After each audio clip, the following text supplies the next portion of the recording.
Юусан микрофон офис ажилтдаг юм заах хэрэгтэй. Зүүн мөр юм яа. Багшууд шүү.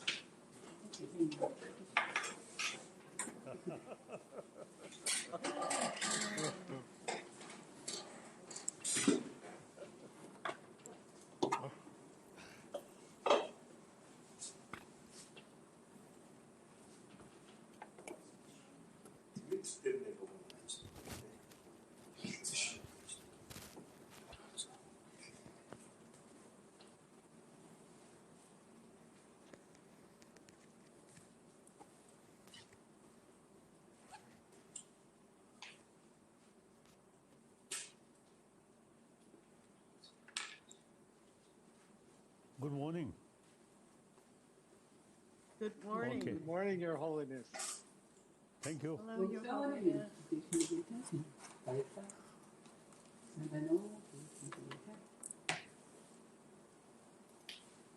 Yes, now. Well, Shall I begin? I really feel very happy За to ихэд see үгүй. once more, Би өнөөдөр although баяртай. physical distance, but Би mentally махад we юм always ууранд авсан together. байгаа ч гэсэн оюун Dedicated well-being of others. дандаа хамттай. I also feel dedicated Бусад well-being хүмүүсийн of төлөө others. бидний сэтгэл So in that level, Бидний- we are same. нэлгэж байгаа. Миний хүртэл таамагч That бүгдээ бүсгийн төлөө шүү дээ. Тэрийг утгаараа бид нэр үжиж байна. always with us. Тэрийг So we always together. Thank you. бид дандаа сэтгэл зүрхэндээ хатгалж ирсэн учраас бид дандаа хамттай гэсэн баярлалаа. Yes. Shall I begin? Yes, Be thumbs up, I'll careful. begin. Ka. Ихэд болж байна. Correct. Yes. Start. Okay. Your Holiness, it's so great to see you again. Дээрхийн Гэгээнтэн. Өнөөдөр тантай иргэд Are очиж you болсон well? гэдэг How is your хэлж health? You have to judge my face. Ханы How are you, Your Holiness? Well, How is your health? та хэр байна? oh, Та quite often, дагшин тоглогоо тань. the people when I met, they say occasionally I ask Би хүмүүстэй what you think my age. учиртай заримдаа тэднээс In many cases, та намайг хүмүүстэй гэж боддог байсан. За их тохиолдолд 60, 70. So now, 60 нас надад үгүй шүү. nearly 86, 85, 86, Би одоо and physical, they say 86 very healthy. нас өдөр завлах чинь шүү дээ. I Би think 86 this наснда би гэж I байна. feel because of my mind peaceful. Энэ And then миний оюун I think санааны all сэтгэл you амтан know, байна шүү. bodhicitta, altruism, Тиймээс бодит сэтгэлийн the main sort of my prayer. Бусдын төлөө гэдэг сэтгэл. So long space remain, I will remain. So long sentient being remain, I will remain in order to serve. Тийм учраас би So then at least you see, их болсон зэрэг зүйл this хамгаалсан life, байгаа цагт at least there is some миний би benefit тэдний төлөө to many өөрийнхөө people. залбирлыг So үргэлжлүүлж олон хүнд I feel хүсэлтмээ this is бүгд the зорилтыг purpose хичээж байгаа of юм. life. And Yes. some way Энэ бол Бас ямар ч хүний амьдралын feeling утга учир зорилго байх учиртай гэж бодож байна. or also they materialize. So I determined at least Тиймээс бидний энэ зорилго маань the Peter. first pension lama, he lived 108 years. ихний банчин том So some my friends 100 нассан байдаг. they asked me, you should live Миний амтлалтын like зарим the first pension lama, pension from Chechen. That I felt, oh, анхны that guy, I банчин feel томтой хүн realistic. шүү гэж надад хэлдэг. So I may live another Хэрэг би бодсон зүйл гэж 2 decades, 2-3 decades. үзэж байгаа учраас би дараагийн 20-30 жил We would like that амьд very юм байна much. гэж бодож байгаа. Thank you. Бид ч гэсэн үнийг хүсэж байгаа шүү. You look very healthy. So I want to ask you Таны лагшин since our томсон last meeting how much changed my би та face. бүхнээс асуусан юм. Өнгөрсөн удаа уулзнаас хойш миний нэг царид өөрчлөлт болж байна. Өдөр өөрчлөлт дараагүй та яг өнгөрсгөл харагдаж байна. Thank you. Yeah, thank you. You look great, and we're so happy that you're healthy and Баярлалаа. that you're able to Та сайхан харагдаж live байна. in life again.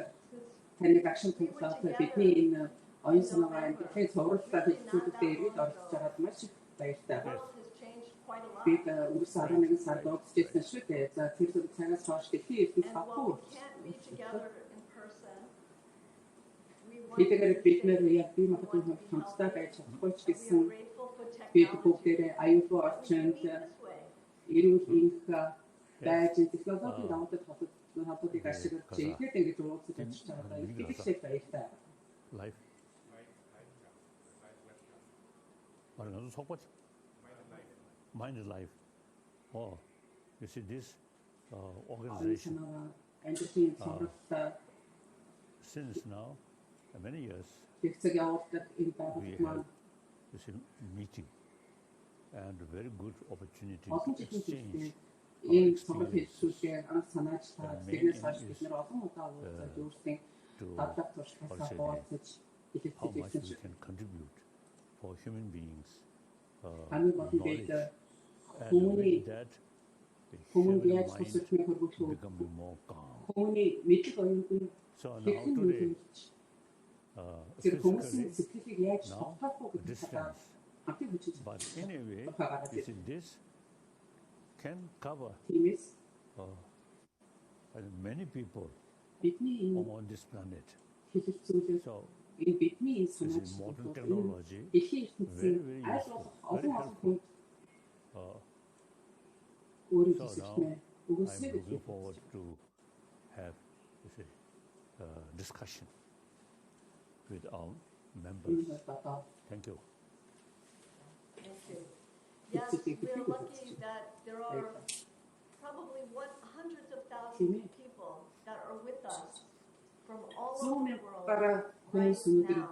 бидэнтэй хамт байгаа. We're all Дэлхийн together. онцлог болон бүрээс Right, хүмүүс right, бидэнтэй холбогдож бидний сонсож байгаа гэдэг And хэлэлцээ. so, yes, Your Holiness, the Mind and Life, the first dialogue, Хэмээ Дээрхийн 33 Гэгээнтэн years ago. Оюун санаа ба амьдрал гэдэг цуврал лекцийг бид нэр 33 жилийн төлөө санаачилж эхлүүлсэн And to ask билээ. big questions. Та бидэнд өөрийн зүгээс маш их урам зориг And өгч with бидний rich in science, бидний өөрийн rich in одоо тэр wisdom, таны with the мэдхийн ultimate aim сэтгэлээ улам бүр хөгжүүлж өөрийн бидэг бэлгүүн болоод өөрийн мэдлэг оюунаа биднэрт хувь нэмэр So оруулж tonight дэлхийн we're going to be эзэн together for about an hour, and you are Тусалчны хүртэл joined, талаар or this маш их morning, хүчтэй actually, your гарсан. time this morning, it's very За late here өнөө in the өглөө United Yes. States.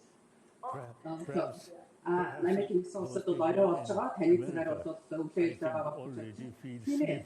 Америкт байгаа хүмүүсийн хувьд And then our та friends бүхэн in Europe, айх it's the хэцэнэ middle of the нойрч night өгч here. байгаа гэж бодож байна. За Европ байгаа нөхдүүд маань ч I гэсэн always яг have шүд 9 болж hours sleep. байгаа.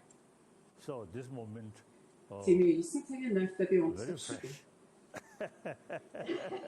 Тэгээ 9 цагийн нойр авсан учраас би миний толгойг сэрэг байна. So let's continue. So we are joined So тиймээс for тэр this үргэлжлүүлэх conversation хэрэгтэй. with some old friends who you know very well. За And so I'm going өнөө to өглөөний хэлэлцүүлэгт бол бид нэр олон одоо first бидний I'll эртний андуудтайгаа Professor Rичи хамтран Дэвидсонтой, оролцсон байгаа. who you know Профессор very well. Ричи Дэвидсонтой Richie is та the бүхэнд founder танилцуулъя. and director Энэ of хүнийг the бас Center маш сайн for тань. Minds, professor of тэрээр psychology at the нөхөд University. эрүүл одоо оюун санааны хүрээлэн болоод He's a former Висконсины их professor of сургуулийн сэдвээр ухааны техникийн профессораар ажилладаг. Тэрээр манай оюун санаагаа амьдрал гэдэг хүрээлэнгийн бас эртний хамтран зөвлөгч Wonderful байна. to be here, Your Ricci. Holiness. Great to see you again. Дээрхийн Гэгээнтэн Далай Лам гэдэг би маш их I'd like баярлалаа. to introduce Tutin За дараагийн оролцогчтой танилцуулъя. you know very Tutin well. Жимба Ламбри. Is your long time Түүнийг ч та маш сайн таних. and Таны Jim англи хэлний also chair of орчуулагчаар the олон board жил of ажиллаж байгаа хүн. directors of Жимба маань He's also founder of the Compassionate. оюун санаа амьдралын хүрээлэнгийн бас зөвлөлийн гишүүн байгаа. He's joining us as өнөө оройч өнөө өдөрч юм уу тэрээр таньд мөн одоо орчуулгын тусалцаагаа хүргүүлнэ. Тэгээд та жинхэнэ хоёр маань компьютераар ингээд холбогдоод хэлэлцүүлгээ өгнө. And finally, I'm pleased to introduce Dr. Carolyn Jacobs. Дараагийн оролцогч бол доктор Carolyn Jacobs. Carolyn-ыг чи сайн тийм ээ олон жилийн турш бас эзний танин Carolyn оюун санаа ба амьдралын одоо хүрээлэнгийн манус зөвхөн гишүүнээр ажилладаг. Тэгээд коллежийн бас техник хичээл ажилладаг юм байна. Carolyn өнөөдөр манай хэлэлцүүлгийн чиглэлчийн үүрэг гүйцэтгэх юм байна. Тэрээр нүгээс хайдаг гүйцэтгэх гэдэг хэлбэртэй байна. За Carolyn танд микрофон шилжүүлээ хэлэлцүүлээ. Дээрхийн Гэгээнтэн миний хувьд өнөөдөр сайн биелэлтэй сайхан өдөр болж байна. Тантай ирээд уулзлаа. Тэгээд энэ удаадан ч гэсэн бид хамтарсан энэ хэлэлцүүлгээ өгүүлэхдээ таны бидний таны сайхан хошин зам болоод таны мэдхээс бид маш их олж сурлаа. Бид суралцнаа гэдэгтэй хэлдэг. Өнөөдөр дэлхийд болж байгаа тулгымсан асуудлуудын талаар бид өнөөдөр хэлцэж байгаа байлээ. Энэ хэлбэрийг яаж хамтсан мэдгэж чадвар ямар боломж байна уу гэдэг талаар ярих учиртай. За энэ хэлбэрийн явцад өнөөдрийн хүн төрөлхтөн нүүртэй байгаа тэгэхээр сорилтуудын тухайд тэр хүмүүсийг энэхүү амаргүй нөхцөлд яаж дасан зохицох чадварыг бүрдүүлж энэрэл хүслийг яаж одуулах гэдэг талаар ярих учиртай. Миний зүгээс танд хэд хэдэн асуудыг тавина. Тэгээд Ричи Дэвидсон шинжлэх ухааны өнцгөөс эдгээр асуудлуудыг бас тунгаах гэж бодож байна. Таны өөрийн байрсураа илэрхийлсний дараагаар тэрээр өөрийнхөө байрсурыг тайлбарлана. Үүний дараагаар яг өнөөгийн амаргүй нөхцөл байдалд энэ цаг хавтаа холбогдуулаад хүн төлөвлөлтний өмнө сэтгэл түгшүүрийн одоо тэр мэдрэмжийг газар авсан байна. Үүнтэй холбогдуулаад энэ их асуудал. Ямар ч чигээр бид нар өөрсдөө дагуулснаа энэ сэтгэл түгшүүр одоо тодорхой бус байдал засан зохицож чадах вэ гэдэг талаар асуудал. What to say? Illness worldwide rather serious. Өнөөдөр дайны дэлхийн хувьд маш их ноцтой сорилт бэрхшээлүүд тулгараад байна. Тэгээд олон эрдэмтэд, олон мэргэд хүний эрүүл мэндийн чиглэлээр үйл ажиллагаа явуулдаг эрдэмтэн мэргэд бол энд маш их анхаарлаа төвлөрүүлж ажиллаж байгаа шүү дээ. Миний зүгээс төдийлөн их түнд нэмж хэлээд байх зүйл байхгүй гэж бодож байна. Дээр хэлсэн хүмүүсийн эрдэмтэн мэргэдийн үйл ажиллагаанд би үнэхээр мэхийн ясалж байна. Тэр эмнэлгийн ажилтнууд өөрсдийнхөө эрүүл мэндийг огоорон бусдын сайн сайхан эрүүл мэндийн тухайд чадах бүхнээ л хийж ин шүү дээ. Тэгээ тэр хүмүүс ч гэсэн өөрсдөө бас амаргүй байдалд байгаа шүү дээ. Үүнийг би өндрөөр үнэлж байгаагаа хэлмээр байна. Оюун санааны хувьд баггүй айдас түгшүүр газар аваад байна уу да гэж харж байгаа. Үүний улмаас тэр бие махбодын өвчин зовөр гарч ирээд ийн гэж харж байгаа. Тиймээс оюун санааны хувьд тогтвортой байх юм бол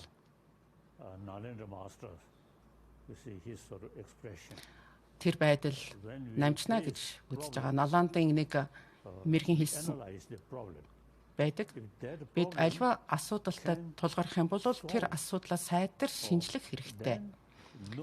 Тэгээд тэр асуудал шийдэгдэх аваас айдас үгүй болох юм байна.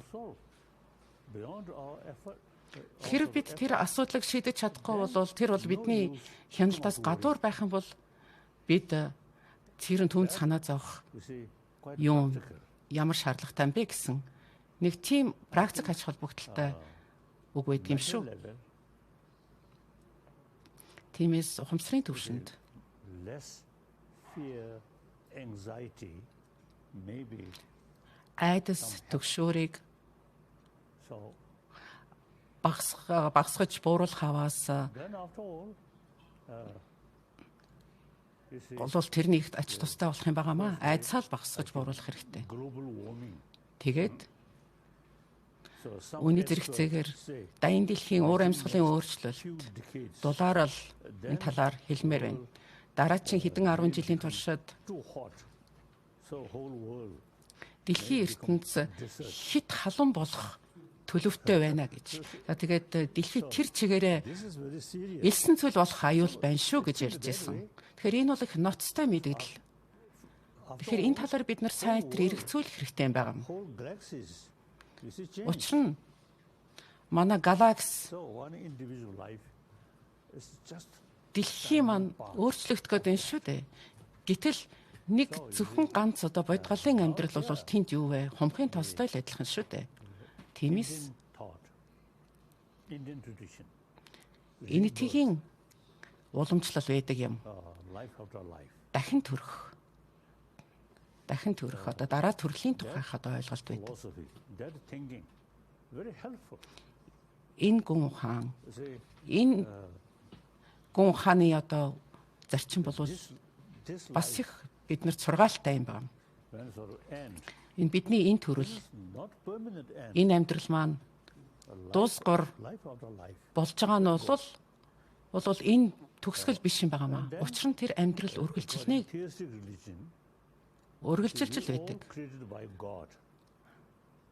So end of our life, Гэтэл бусад одоо шашны хувьд бол биднийг бол бурхан бүтээсэн байдаг бид бүгдийг.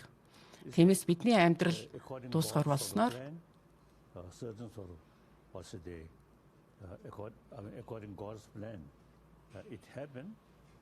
So тэгэхээр бидний амьдрал одоо бурханы төлгөөний дагуу next sometime дуусгар болох нь л дээ. relax. Then Jesus Christ come. That also is good. Тэгээд Say to keep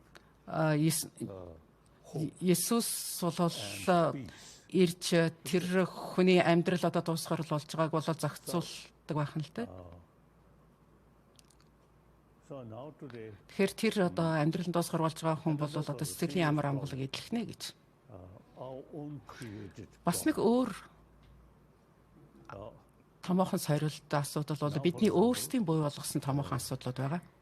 Жишээ татах юм бол America, nowadays, you see Америкийн нэгдсэн улсыг аваад үзье. some racial problem. And Өнөөгийн нөхцөл байдал бол арьсангөөр ялуурлан гадуурх black people, сорилттой тулгараад байна шүү дээ.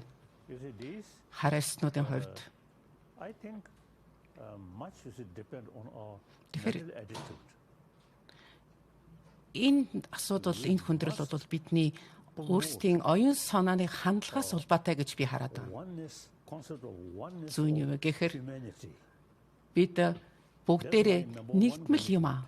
Хүн төрлөختөн нэгдмэл юм гэдгийг бол сайтар ухамсартаа The way суулгаж авах хэрэгтэй. 7 тэрбум they were хүн dying. бүгдээрээ Why бүгдээрээ we ихэс alive? төрхтэй ижил төрсөн. Бид нар бүгдээрээ энэ амьдралыг дуусгар болохдоо Physical differences, адилхан emotion level, энэ ертөнцөөс хальнаа. same.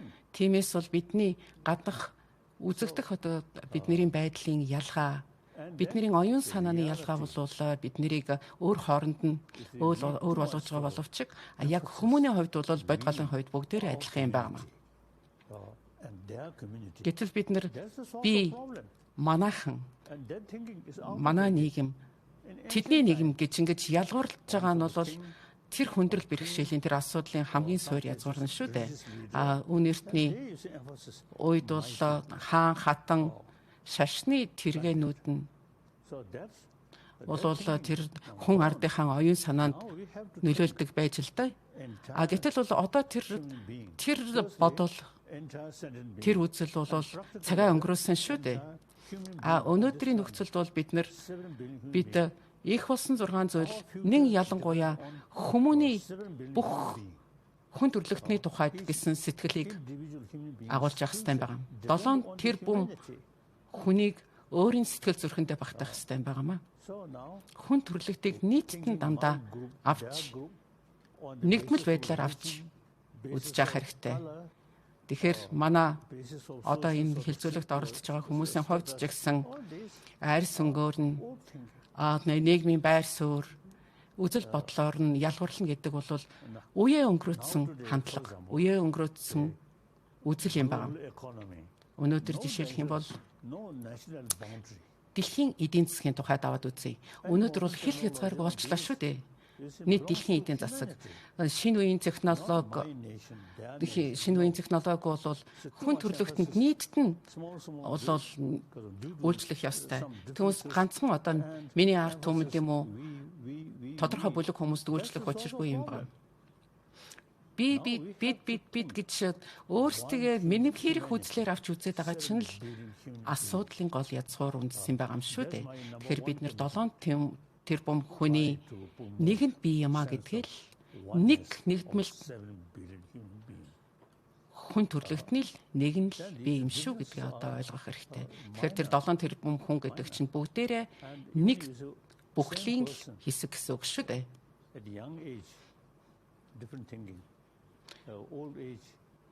Бага наснаас ахуулаад нэг үзэлтэй байсан бол хүн өглөөд ирэхэд бол үзэл бодол нь өөрчлөгдөж гэсэн бид нэр тэр 7 тэрбум хүн амын нэг бүхлийн л нэг. Америк болоод бусад орнууд олон Америкийн одоо өнцөг булан бүрээс өөрөөр газруудаас үүдэлтэй хүмүүс зарим газруудад бол хар арьсны хүн ам давмгаалдаг шүү дээ. Гэтэл бол тэр асуудал бол өчүүхэн асуудал шүү дээ. Бид бүгдээрээ өөр хоорондоо адилхан. Арьсны өнгө өөр вэ гэдэг бол биднийг өөр хооронд нь ялгах учир шалтгаан биш юм байна. Тэр байтугай өөр шашин шүтлэгтэй ч гэсэн Хинду, буддистууд, исламын шашинтангууд, иудизм гихт зэрэг одоо шашинтай өөрөөр шашинтай хүмүүс ч гэсэн тэр ялгаа нь бол өчүүхэн ялгаа юм байна. Хамгийн гол нь юу вэ гэхээр бид бүгдөө өөр хоорондоо адилхан хүмүүн юм аа. Бид бусад хүмүүстэй ч гэсэн бид нар бүгдээрээ адилхан гэдгийг л оюун санаанд нь сайтар суулгаж ойлгуулж өгөх нь бидний өнөөгийн боловсролын энэ тэргүүний зорилго юм. Тиймээс хүмүүний хувьд бид оюун санааны хувьд ч гэсэн сэтгэл хөдлөлийн хувьд ч гэсэн бие махбодын хувьд ч гэсэн бид бүгдээрээ адилхан. Бидний хооронд ялгамж байхгүй. Арьсны өнгийн үндсэн дээр ялгуурлаж байгаа бол тэр бол утгагүй зүйл. Тэр бол дэндүү харлахын хандлага. Сүсэг бишрэлийн шашныхан хувьд ялгуурлан гадуурхна гэдэг бол дэндүү харлахын хандлага юм байна. Бид бүгдээрээ адилхан юм шүү.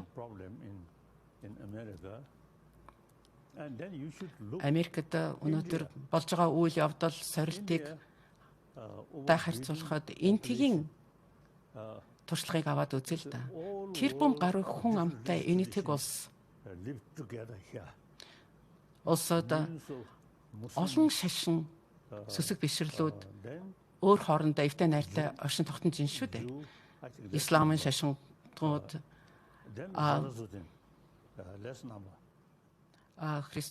Христийн шашинтанд Иудын шашинтууд бүгдээрээ зэрэгцэн оршин тогтож байна. Тэгэхээр Энэтхэг улс бол хамгийн үлгэр дуурай болох жишээ байгаа биз. За өмнөдийн Энэтхэг, умардын Энэтхэг, өрнөд Энэтхэг энэ муж улсуудууд бол өөрөөр аюулгаар ярьдаг, өөр хэлээр ярьдаг, тэр байтугай өөр бичиг үсэгтэй ч гэсэн өөр хоорондоо эвтэй найртай нэгдмэл улс болоод бие бинийгаа харилцан хүндэтгэх зарчмаар оршин тогтнож байгаагийн тод жишээ болж байна. Жижиг ялгаа байгаа ч гэсэн тэр өөрийн гэсэн одоо шашин, өөрийн хэл соёлоо хадгалж хамгаалж, өвөө хамгаалж ирж байгаач болгон ирж байгаа атлаа тэрийгэ тэр өөрсдийнхэн одоо үнэт зүйлсээ өөр хоорондоо ялгамжтай байх талцах учир шалтгаан болгож өгөхгүй юм шүү дээ. Тиймээс миний хувьд бол энэтхэг бол энэ талаар нь маш их биширдэг. Тиймээс дэлхийн бусад орнууд ч гэсэн энэтхгийг үлгэр дуурайл болгох ёстой. Арсны өөрөөр өнгө, өөрөөр шашин шүтлэг, өөрөөр уламжлал байгаа ч гэсэн энэ бол хүн төрлөختний өв соёл юм шүү дээ. Нийт хүн төрлөختний өв соёл. Нэг ялангуяа Америкийн нэгдсэн улсад арсны өнгийн ялгааг илүү их тодруулж тоолгож харагдуулаад байх юм бол бусад шийдвэрлэл зохих чухал асуудлуудаа орхигдуулна шүү дээ. Хамгийн гол нь 7 тэрбум хүн бид бүгдээрээ өөр хоорондоо ялгаагүй маа л гэдгийг ойлгох ёстой. Европын холбооны улсаас бас үлгэр дуурайл авах ёстой. Америкчууд та нар өөрөөр хэлээр ярьж байна. Европын холбооны улсад мөн гэтэл бол биологийн хувьд бол тэр чинь адилхан хүмүүс шүү дээ. Өөрөөр үндэстэн байгаад идэг, өөрөөр хэлээр ярьж байна. Өөр соёлтой байна. Урд өмнө бол би биентэйгээ дайтаж би бинийгээ хөнөөдөг байсан шүү дээ. Герман, Францын жишээг л аваад үз.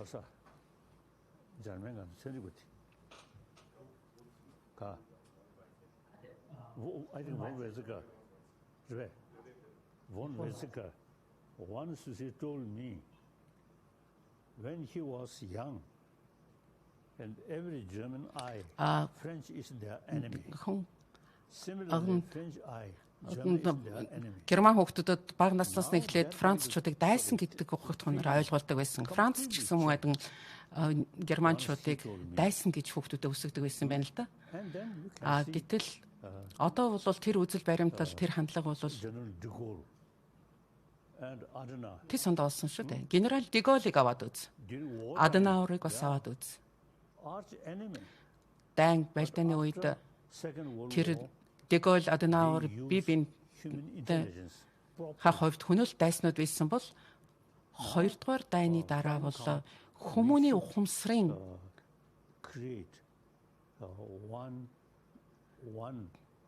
ухамсар дийлж тэдгээр хүмүүс бол Европын нэгдсэн улсыг байгуулах үзэл баримтлалыг анх удаа тэр санаа гаргаж ирсэн шүү дээ. Тэгэхээр тэр бол маш их ухаалаг шийдвэр байсан гэж үзэж байна.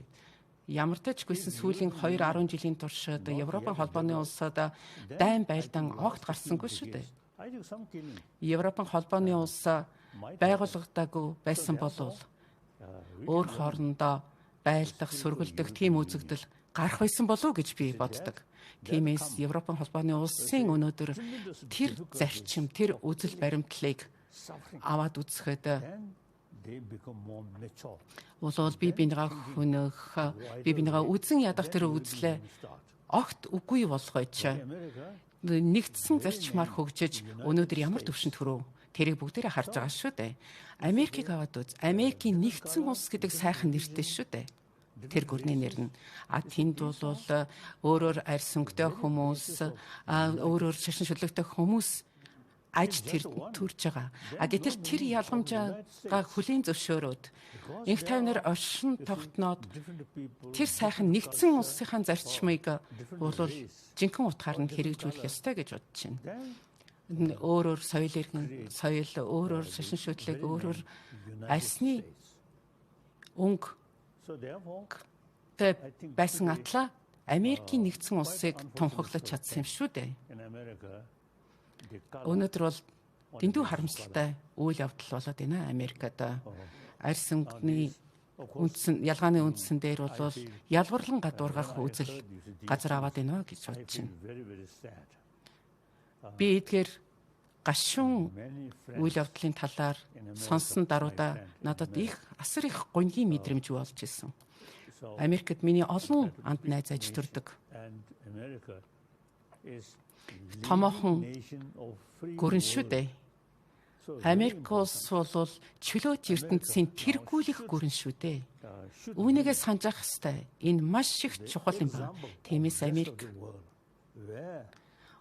бусад улс гүрнүүдийн хувьд бол үргэлгэр дөөрэлэл болох учиртай орн юм байна. Африк, Латин Америк, ойрхон орнууд гих зэрэг бүс нутгуудад альва нэгэн хүндрэлтэй асуудал гарах юм бол Америкийн нэгдсэн улс арьс өнгө нь өөрөөр арьс өнгө, өөрөөр шашин шүтлэг бол та бүхний хооронд сөргөлдөх учир шалтгаан биш юм а гэдгийг сайдар харуулах хэрэгтэй. Тиймээс this now here I think due to certain sort of factor, certain event. Тиймээс тодорхой зарим нэгэн одоо үйл явдал болсонтой холбогдуулаад арьс өнгөний ялгаатай холбоотойгоор тэр хүндрэлүүд та холбоотойгоор тэр нь бол дэндүүх харалхан үзэл баримтлаас холбоотой гэж үзэж байгаа. Хит их сөрөг сэтгэл хөдлөлийн улмаас гарч байгаа шүү дээ тэр үйл явдал чинь. Бид нэр зүгээр одоо бодит галын хувьд, биологийн амьтны хувьд бол сэтгэл хөдлөл бол бидний амьдралын салшгүй бүрэлдэхүүн хэсэг нь мөнөөс мөн. Бидний зарим сэтгэл хөдлөл бол тухайн асуудлыг шийдвэрлэхэд зориулагдсан биш. Зүгээр сэтгэл хөдлөлийн төлөөх сэтгэл хөдлөл юм байна. Гэтэл нэгүсэл энэрлийн сэтгэл хөдлөл бол яг учир шалтгаан дээр тулгуурласан байдаг юм шүү.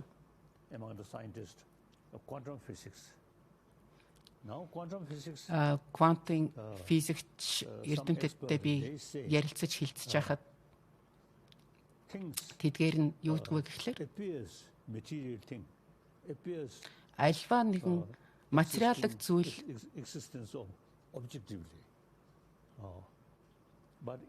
тэр тухайн материалог зүйлийн бол объектив үзэгдлийг тодорхойлдог юм а. Гэтэл гүн гүнзгий судлаад үзэхэд бол өнөөдөр энэ хорвоо ертөнцийн ямар ч зүйл яг үзэгдэх байдлаараа оршин тогтнодгүй маа гэдгийг нотлоод идэг. Тэгэхээр яг тэр өөр хоорондоо одоо яг л бомсууд өөр хоорондоо заавал шүтэн барилдаж оршин тогтнож байна гэдгийг нотлоод байна. Зарим эрдэмтэн мэддэг юу гэж хэлдэг вэ гэхлээр тэр оюун санааны өөрсдийнхээ одоо байр суурь ойлголтоор л тэдгээр эд юмсыг бол тусгаарлаж дан ганцаар нь авч үзээд гэдэг болохоос өнөөдөр тусдаа оршдог нэг ч зүйл үгүй юм а. Ричи Дэвидсонтой нэг удаа надад хэлжсэн. Өрнөдөд квантын физик бол шинээр хөгжиж эхэлж байна гэж хэлжсэн. Гэтэл Энэтхэг улсад бол 2000 жилийн тэртээ энэ квантын физик хэдийнэ үүсэж хөгжсөн байсан юм аа. Зарим худагт нагаржунаан сургаалаас бас иш татдаг л да. Өнөөдөр яг объектив байдлаар үзэгдэж байгаа байдлаараа оршиж байгаа нэг ч зүйл энэ хорвоо ертөнцид байдгүй гэж. Тэгэхээр миний боджогоор квантын физик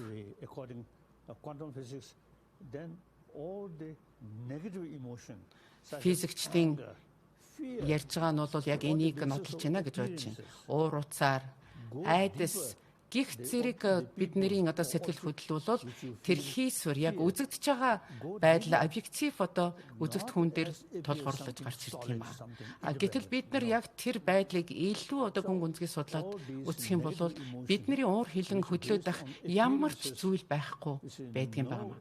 Тэгэхээр тэр сөрөг сэтгэл хөдлөл бол яг тэр гаднах одоо үзэгдэх байдлаас улбаатай юм а гэж байгаа.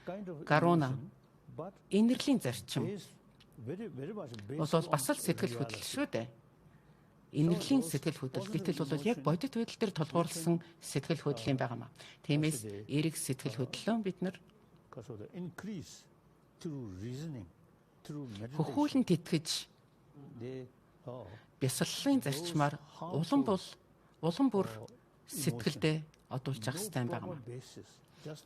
Сөрөг сэтгэл хөдлөл бол бодит байдлыг харуулдаг юм шүү. Зөвхөн гаднах үзэгдлийн үндэстэй тийм аа.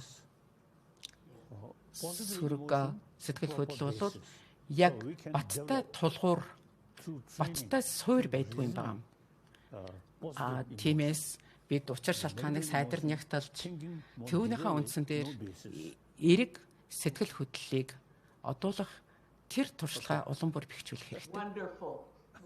Ийм л ээ. Гайхалтай. Ричи ярьсан зүйл дээр яг шинжлэх ухааны үүднээс та бас өөрийнхөө байр суурийг илэрхийлэх зүйл байгаа байх гэж бодож байна. Одоо энэрэлийн сургалт, энэрэл нэгүслийн сургалтын талаар хийсэн судалгаа бол одоо бусад асуудлын талаар өөрийн байр суурийг илэрхийлэхгүй юу? Дээрхийн Гэгээнтэн өнөөдөр тантай эргээд ингээд нүр тулж очирч байгаадаа бас их баяртай байна. За хит-хитэн өөрийн бодол санаагаа хуваалцъя. Нэг ялангуяа өнөөгийн цар тахлын нөхцөл байдалтай холбоотойгоор Хятадын эрдэмтэн мэргээд хэдэн 7 хоногийн өмнө нэг судалгаа гаргасан байна. Хятадын хүн амын 54% нь ямар нэгэн байдлаар сэтгэл гутралд орсон байхыг нотолсон байдаг юм аа. Коронавирусын цар тахлын улмаас 54%. Тэгэхээр олон эрдэмтэн мэргэд юу гэж тайлбарлаж байна гэхээр энэ бол оюун санааны цар тахал болж байна гэж тайлбарлаж харж байгаа. Энэ айхтар хөнөөлт вирустай холбогдуулж хүмүүсийн ухамсар тархинд хямрал цар тахал үүсэж гинүү гэж харж байгаа. Тэгэхээр өнөөдрийн хүн төрөлхтний өмнө уучраад байгаа энэ хүндрэлүүд бол маргаашийн тухайдаа бол тодорхойгүй, энэ нөхцөл байдал тодорхойгүй байна, маргааштай итгэлгүй байж байна. Тэг хүмүүс өөрсдөө энэ айхтар өвчнөд нэрвэгдчихвэл яах вэ гэсэн айдас байгаад байна. Үүнээс улбаатай юм гэж байгаа. Тэгэхээр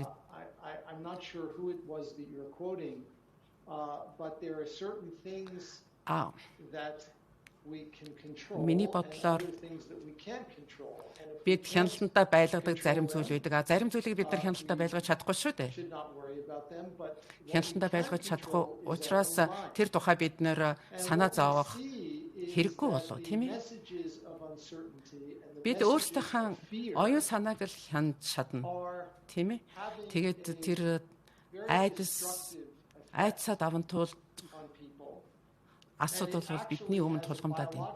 Тэгэхээр тэр айдас гэдэг бол өнөөдөр бол маш их айхтар хөнөөлт үр дагаврыг дагуулад байна л да. Таны зүгээс Америкийн нэгдсэн улсад газар аваад байгаа арьс өнгөний буруу үзлийн талаар ярьлаа. Тэгэхээр 35-аас 45 насны хүмүүс болоод Америкийн хар арьстай хүмүүс нь цагаан арьснуудаа харьцуулах юм бол энэ коронавирусаас амь насаа алдах магадлал нь 10 дахин илүү байгаад байна. Цагаан арьснуудаа харьцуулах юм бол энэ бол өвчний хяналтын байгууллагаас гаргасан статистикийн судалгааны үр дүн юм байна. Тэгэхээр энэ бол бас их төгшүүртэй мэдээлэл байгаа биз. Энэ бол зөвхөн бидний арьс өнгөний ялгаа яаж бидний оршин тогтнох чадварт нөлөөлөд ийнү гэдэг бас харуулж байна шүү дээ. Хүмүүсийн анхаарлын төвд бол тэр айдастай мэдээллүүд маш их төв байр суурийг эзлээд байгаа. Тэгэхээр Дээрхийн Гэгээнтэн таны зүгээс бид яаж тэр оюун санаагаа жолоодож болох вэ? Өөрөөр хэлэх юм бол гаднах ертөнцөөс ирж байгаа айдас хүйс дагуулсан тэр мэдээллүүдээс өөрийнхөө яаж тусгаарлаж тэрэнд дархлаатай байж чадах вэ гэдэг талаар та өөрийн аль дураа альтж хайрлана уу? Тэгээ улмаар бидний биологийн бие махбодын байдал бас нөлөөлнө шүү дээ. Тэгэхээр энэ өвчин бол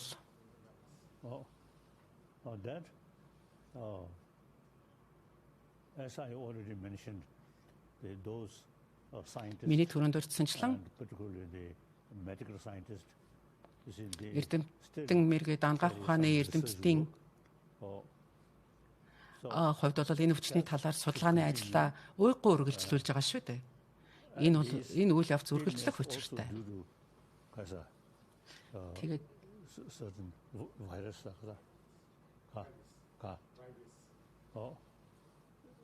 энэ өвчин бол вирусын улбаатай. Тэгэхээр энэ бидний бие мах бодвол тэр өвчний эсрэг эрендэг буу болгох чадвартай. Тиймээс ангаах ухааны эрдэмтэн мэргэд судлаачид бол тэр коронавирусын тэр вирусын эсрэг бас ийм бэлтгэлийг туршиж гаргах чармаалтаа гаргаж байгаа. Үүнтэй холбоотойгоор тэр оюун санааны оюун санааны байдал бол үүнтэй маш их холбоотой. Тэгээ оюун санаа маань тайван, сэтгэл маань тайван байх юм бол бид нэр өөрөө өөртөө итгэлтэй болж эхлэн шүү дээ. Итгэлтэй өөртөө итгэлтэй хүн тэр итгэлийг бий болгож чадсан хүн бол айдсаасаа ангижирч чадах юм байна. Тэгээд тэр айдсгүй хүний хувьд бол тэр вирус маань тэр тухайн хүний биед үржих тэнд суурших орчингүй болно гэсэн үг юм байна.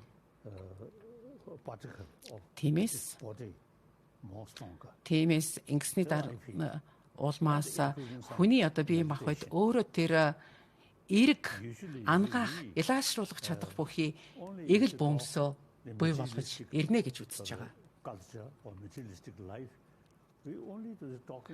За материалист амьдралын хүрээнд аваад үзэх юм бол бид нар бол 5 метр хүн одоо өөрсдийнхээ эрхтнүүдийн талаар ярьдаг тийм ээ.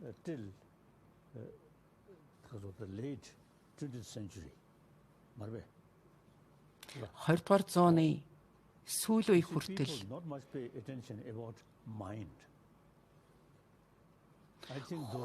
хүн төрлөختөн өөрийн оюун санаанд төдийлөн анхаардгүй ээжээ.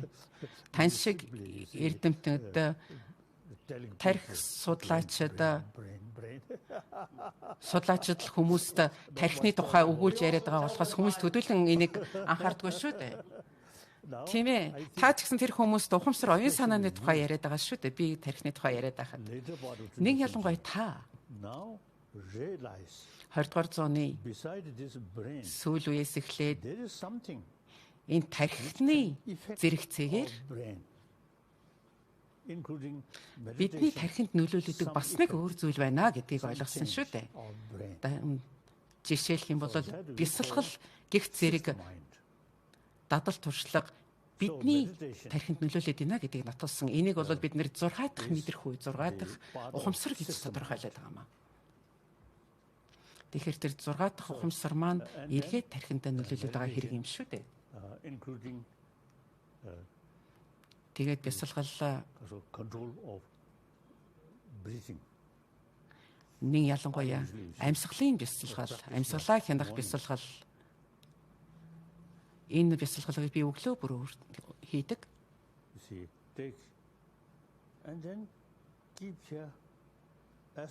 Амьсгалаа аваад төгчээд аль болохоор удаан амьсгалаа төгжинэ гэсэн үг. Дараа нь амьсгалаа гаргана. Ийхүү дадлыг одол хаваас 6 дахь мэдрэхүүгээ хөгжүүлж чадах юм байна шүү. Бид бол 5 одоо мэдрэхүүн эрхтнүүдийн талаар ярьдаг шүү дээ. Харах, үнэрлэх, амтлах гэх зэрэг. Гэтэл бол амьсгалын дасгалаар бид нэр зөвхөн дотоод сэтгэл ухамсартай төлөрч ийн гэсэн үг юм байна. Тэгээд амьсгалаа аваад гарахтаа бясалгал хийн шүү дээ. Хэдэн хором, хэдэн минут хийгээд туршаад үзэх хэрэгтэй. Миний зарим найз нар бол 3-4 цаг хүртэл бясалгадаг тийм хүмүүс байгаа. Тэгэхээр энэ бидний дадал, энэ бясалгал инхүү хийх дадлынхаа туслалтаар бид нэр 6 дахь ухамсараа хөгжүүлнэ. Саматын бясалгалын тухайд ч тэр мөн одоо шинжлэхүүн бясалгалын хувьд ч тэр analyzed the power of sixth mind, then Allah бид тэр 6 дахь ухамсараа хөгжүүлэх дадлага хийж ийн гэсэн үг юм байна. Ялангуяа шинжлэхүүн бясалгалын хувьд випассана гэдэг шинжлэхүүн бясалгалыг болол гадаад хүчин зүйл, эгэл бөөмс болоод бусад зүйлсийг эргэцүүлж бясалгахад бол их төхөмтэй. Нэг ялангуяа энэтхэгийн уламжлалт самади випассана бясалгал бол маш их ач тустай юм шүү. Яагаад ач тустай гэхээр бидний тэр оюун санааны чадварыг үлэмж нэмэгдүүлдэг мөн бидний ухааныг хурцлж өгөхөд бол маш их тус эрдэмтэй юм байна. Энэтхэгийн уламжлалын дагуу бол одоо шашны бос байдлаар бас асуудалд хандж болно л доо. Оюун санаагаа одоо хөгжүүлэх чиглэлээр мөн одоо өөрийн одоо тархины 6 дахь мэдрэхүүдээр ухамсарын чадварыг бүрэн дүрэн ашиглах явдал бол бид нарт их чухал байна шүү дээ. Тиймээс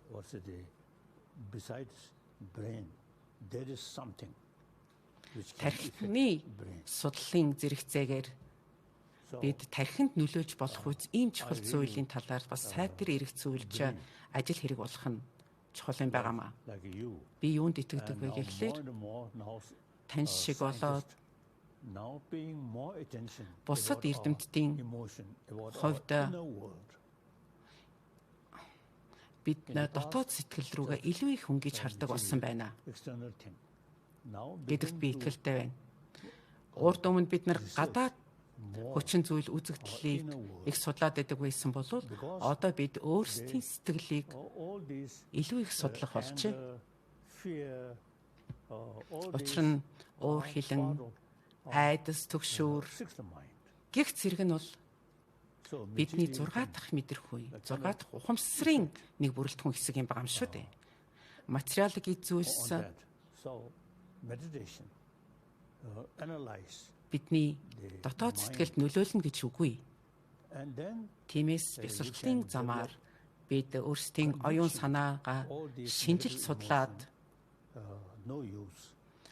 тэр сөрөг сэтгэл хөдлөл маань биднэрт хэрэггүй юм байна гэдгээ сайтар ойлгосон нөхцөлд бидний сэтгэл илүү тогтун болж илүү амар амгалан мэдэрх юм шүү дээ. Дээрхийн Гэгээнтэн.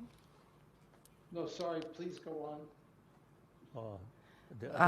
Уучлаарай. Та үргэлжлүүлж харилна уу? Бид вирусын тухайд ярьжсэн да.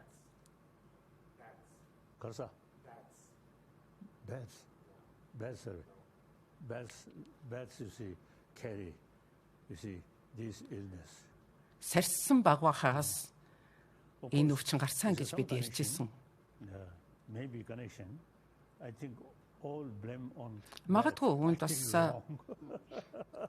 хөрхий тэр муу сарсан багвахаг л буруутгаад иж болно л доо.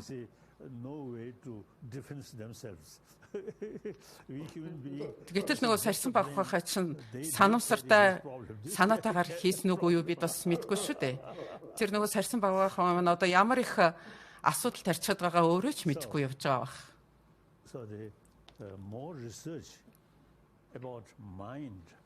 Тиймээс өөрийн оюун санаа сэтгэл хөдлөлийн талаар илүү их нягтлж судлах хэрэгтэй байгаа.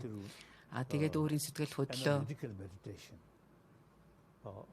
учир шалтгааны улмаас тэр шинжлэхүүн бясалгалын туслах цагаар өөрчилж чадна. Зөвхөн одоо бурханыг бодож сүсгэлэх биш, бурхан багшид сүсгэлэх арга зам бол хангалтгүй. Өөрсдийн сэтгэлийн амар амгаланг олох замаар тэр сэтгэл хөдлөлөө хазаарлаж чадна гэж хэлж байгаа.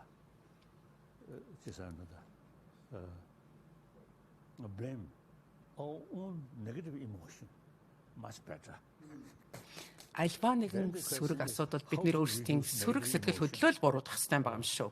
Тэгэхээр асуудлын цөмөн юунд оршихуй гэхээр сэдвэр хөнөөл сэтгэл хөдлөлөө яаж бууруулж өгөө хийх вэ гэдэг асуудал гарч ирж байна шүү дээ. Энийг бол зөвхөн залбирлын замаар хийж чадахгүй. Бид бол тэр энэ тогтолцоо бүхэлд нь сайтар шинжилж дүгнж судлах хэрэгтэй.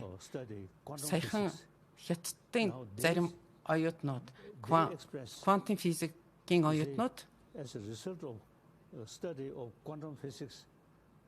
юу гэж хэлсэн бэ гэхээр квантын физикийг судлаад байх тусам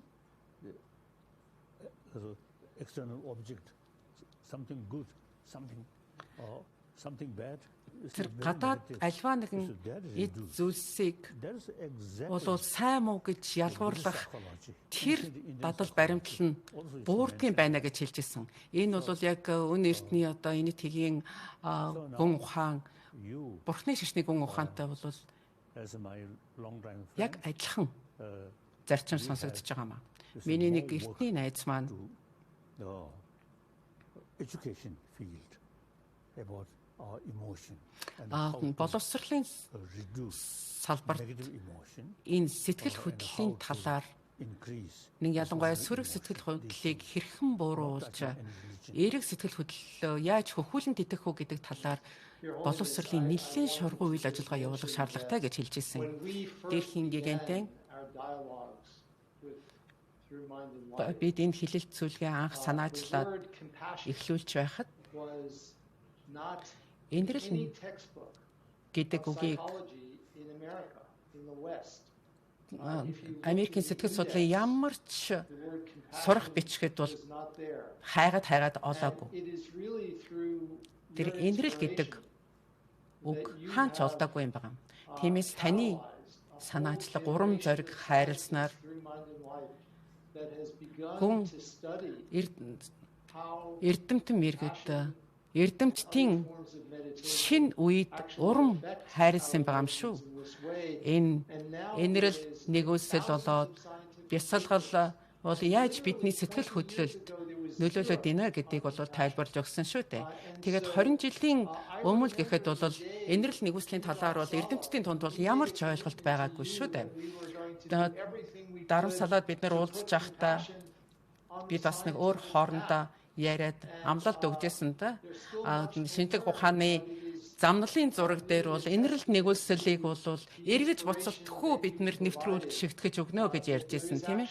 Тэгэхээр бидний тэр санаачлагыг та бол маш их халуун дотноор хүлээж авч дэмжижсэн. Тэгээд өнөөдөр бол бас эргцүүлэн бодох шинжлэх ухаан болон тарих судлалын одоо шинжлэх ухаанд бол бид нэр өнөөдрийн энэрэл нэгүүлслийн ухах түмнийг бол баттай сойрлуулж чадсан байгаамаа. Багахан төвшний одоо энэрэл нэгүслийн бясалгалаа болоо тэр дадлах туршлагыг одуулж чадах аваас бол ямарваа нэгэн буруу үзлээс агенжрахад бол маш их тустай байна гэдгийг нотлсон байна.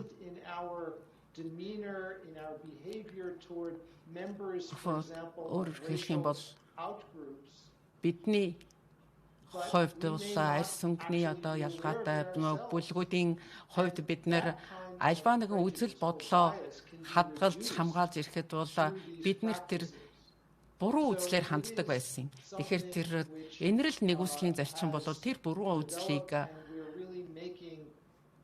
үгүй болгоход бол маш их тустай. Энэ хандлага бид нэр үргэлжлүүлж илүү их үр дүн, илүү их ахиц дэвшлийн төлөөд ажиллах шаардлагатай гэж үзэж байгаа юм. Улам далайцтайгаар бид нэр энэ үзлээ нэвтрүүлж тодорхой стратеги боловсруулж ажиллах хэрэгтэй гэж бодож байна. Тэгэхээр бид бүхэн 7 тэрбум хүн энэ бид яаж энэ дадлыг одуулах вэ? Анх энэ дэлхийн замбуу твт хүн бий болоход бол нэгэнд шүдэ угаах ойлголтгүй байсан шүү дээ. Одоо бид нар бол бүгдээрээ шүдэ угааж байгаа тийм ээ. Гэтэл бол тэр шүдэ угаах дадал бол бидний генд байхгүй оршиж байгаагүй.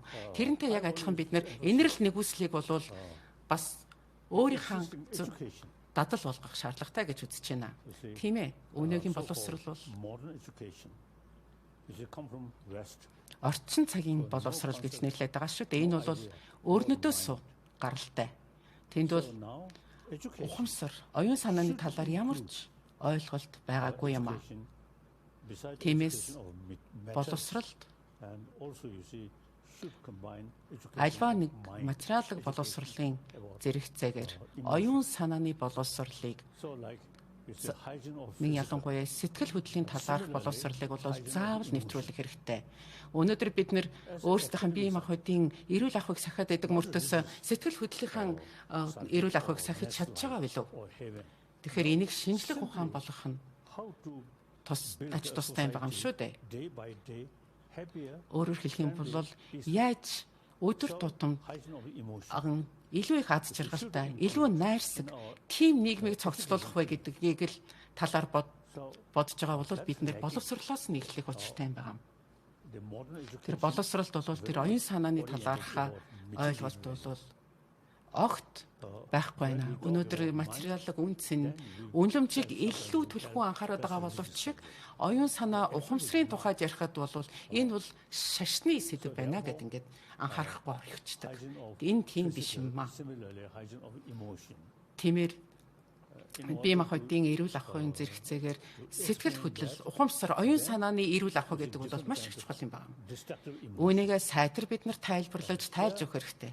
Ингэсний үндсэндээ бид нар хөнөөлт бодол, хөнөөлт сэтгэл хөдлөлийг хазаарлаж чадна шүү дээ. Мөн одоо өн эртний Энэтхэгийн уламжлалт бол маш нарийн тайлбар өгсөн байдаг шүү дээ. Тэр хөнөөлт сэтгэл сэтгэлийн хөдөлгөөн хаанаас үүсээд ийн үү? Ямар замлалыг туулаад яаж эцсийн үр нөлөөллийг гаргаад ийн үү гэж. Төвдөр англиар чухам энийг юу гэдэг юм? Би төвдөр хэлье. Жишээлх юм бол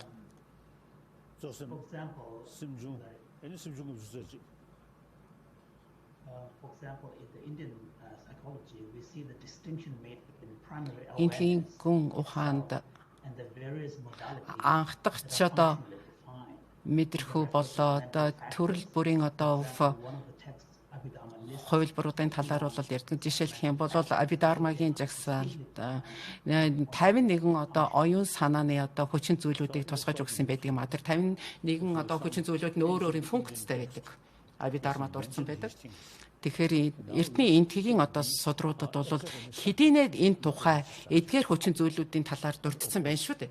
Гэтэл бол энэ бол огт шашны дангац шашны сэдв биш юм байна. Энэ бол гүн ухааны болоод сэтгэл судлалын сэдв мөнөөс муу юм байна. Хиндугийн уламжлалч бай, бурхны шашны уламжлалч бай, зэн буддизмын уламжлалч бай. Тэр нь хамаагүй.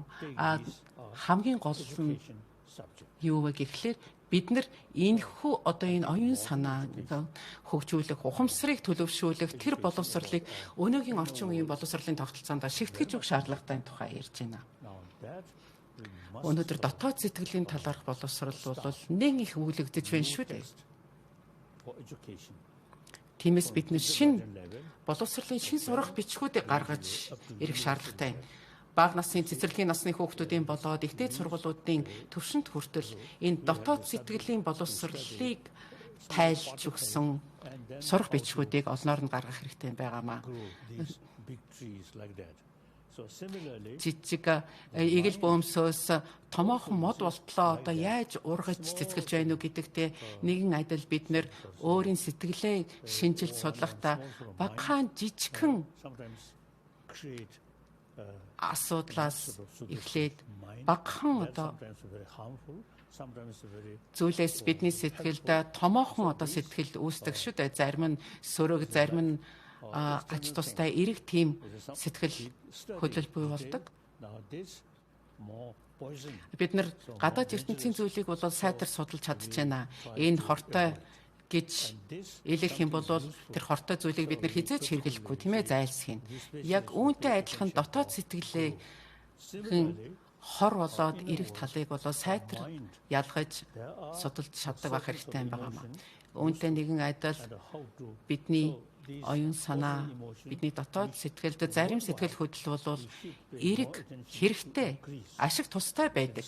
Тэр ашиг тустай сэтгэл хөдлөн бол бидний улам бол тэтгэж хөхүүлэх хэрэгтэй шүү дээ. Сөрөг сэтгэл хөдлөлийг бол бид нэр аль болохоор бууруулж улам бүр ангижрах хэрэгтэй юм байнамаа. Тэгэхээр дахин хэлэхэд боловсролын тогтолцоонд эдгээр зүйлийг зайлшгүй бид нэр анхаарч харгалзах хэрэгтэй юм байнамаа. Тиймээс Энэтхэгийн өмнө эртний элдхийн уламжлалаас бид нэр их сурвалж авах юм байнамаа. Химс хүчирхийллийн бус арга зам гэж байгаа тийм ээ. Тэр хүчирхийллийн бус арга зам бол бидний ухамсарт бол баттай суурьсан байх хэрэгтэй юм байна. 2000 жилийн тэртээ бол ахимса болоод гаруна тэр зарчмууд энэтхэгт хэдийнэ өөрийн биелээ олцсон байлаа шүү дээ. Бурхан багш өөрөө эдгээр зарчмуудыг анхдаж одоо тунхагсан байдгийг. Энэтхэгийн өнөөдрийн боловсролын тогтолцоод одоо зарчим болвол өнөөдрийн материалист боловсролоос их зүйлийг авчээ. Гэтэл өнөөгийн Энэтхэгийн боловсрол бол өн эртний уламжлалаас тэр оюун санаагаа хөгжүүлэх тэр зарчмууд, тэр боломжоо бол одоо өргөн дэлгэр ашиглах цай болжээ.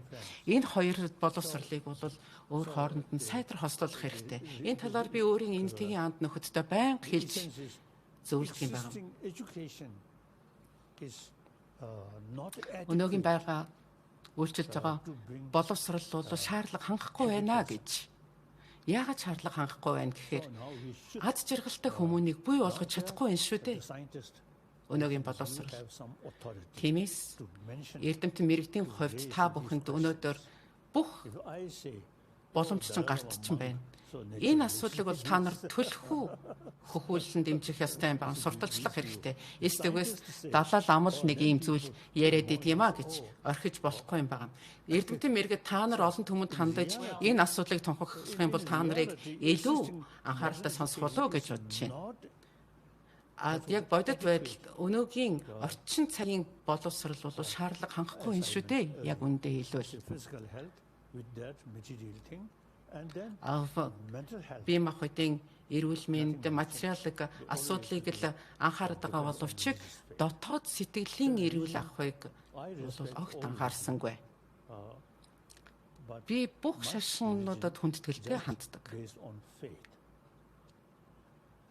Гэтэл бол яг итгэл үнэмшил дээр бол бүх шашнууд оршин тогтдог бол Бурхны шашин болоод хиндүү хоёр шашны хувьд бол гүн ухааны зарчим дээр тулгуурладаг юм шүү.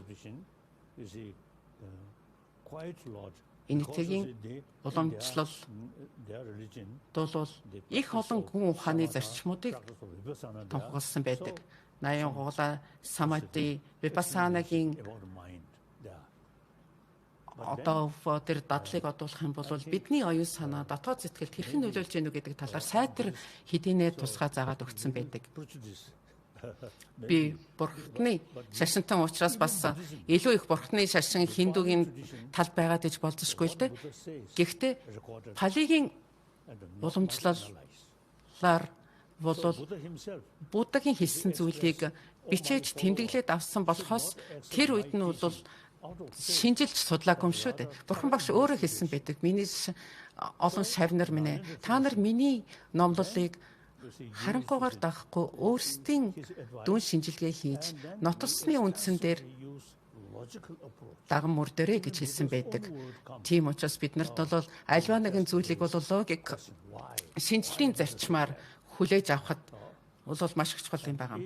Энэтхэгийн одоо гүн ухаантнууд яагаад Бурхан багш ингэж хэлээвэ гэдгийг бол судалж ирсэн шүү дээ. Бурхан багш гэсэн өөрөө тэр өөрийн одоо айлдвар номлыг бой болгох там бол дандаа логик шинжлэлийн үндсэн дээр бол өөрөө тунгааж шинжилжээж гаргаж ирсэн байдаг. Пали уламжлал, санскритын уламжлал бол хоорондоо адилхан юм байгаа. Дэд логикийн хувьд бол адилхан байгаа. За, Наландын уламжлал бол зөвхөн одоо тэр шашны зүгээс нь асуудалд хандахын зэрэгцээгээр логикийн шинжлэх ухааныг бол маш их далаацтай үзсэн байгаа шүү. Ричи Дэвидсонтой гих зэрэг ходогт нагарчунаа Будапалита болон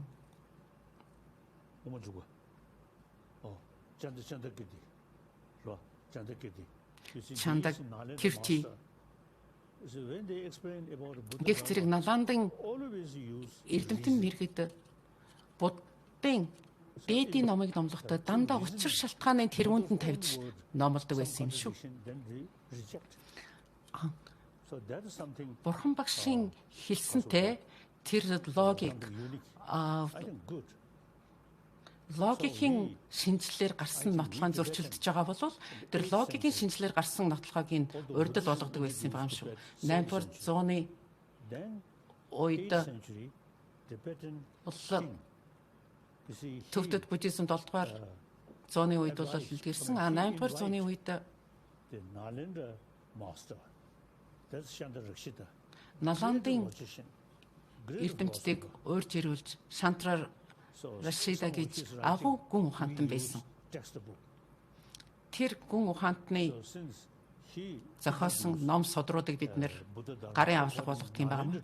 Тэрээр Бурхны номлыг Наландын уламжлалын дагуу дэлгэрүүлсэн байгаамаа. Тэр бол тэр номлолын гол суурь нь бол логикийн шинжлэх ухаан юм байна шүү. Тэгээд өнөө үед Бурхны шашингуудын донд төвдийн Бурхны шашинтнууд бол энэ асуудлыг бол түлхүү үтсэн гэж боддог. Өөрөөр хэлэх юм бол тэр логикийг өөрийн хамгийн гол зэвсэг болж альва номыг шинжилдэг юм байгаамаа. Тэгээд шинжлэх ухаан эрдэмтдийн хувьд бол та нар бол учир шалтгааныг бол бас сайтар тунгааж ээж дараа нь нотлохыг нь хайж ээж тэр асуудлыг бол зөв эсхийн тодорхойлдог шүү дээ. За бид нэр энэ оюун санаа ба амьдрал цуврал хэлэлцүүлгийнхаа үр дүнд ч гэсэн бид нар яг энэ логикийн шинжлэх ухааныг түлхүү хөхүүлэн тэтгэх чиглэлээр бас өөрсдийн хувь нэмрээ оруулж байгаа гэж бодож байна. Таиландын буддистууд, Бирмийн буддистууд надтай уулздаг. Би бас олон найзтай. Тэдгээрийн дундаас тэгээд заримдаа би хошигддаг юм л да тэдэнтэй. Та нар зөвхөн пали уламжлалыг дагдаг хүмүүсийн хувьд та нар зөвхөн Бурхан багшийн номлыг харанхуйгаар дагж байгаамаа. Тэгэхээр одоо шүдгүү хүнтэй адилхан юм байна шүү. Өөрөөр хэлбэл бүгдийг залгиж гин гэсэн үг юм байна. Альва нэг юмыг зажлахгүйгээр боловсруулахгүйгээр залгиж гин гэж. Бид бол харин бид харин альва зүйлийг Бурхан багшийн номлосон альва номыг өөрийн одоо логикийг ажилуулж шинжилсэний үндсэн дээр бол нотлохоо болгож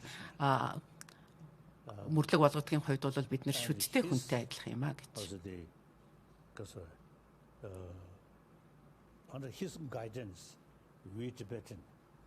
Чандракиртигийн мөн заавраар бид төвдийн Бурхны шашингууд Наландын уламжлалд суралцсан байгаа. Миний хувьд ч гэсэн багада 6-7 настай байхад би энэ язгуурын судруудыг судар номыг бол судалж эхэлсэн байгаа юм шүү дээ.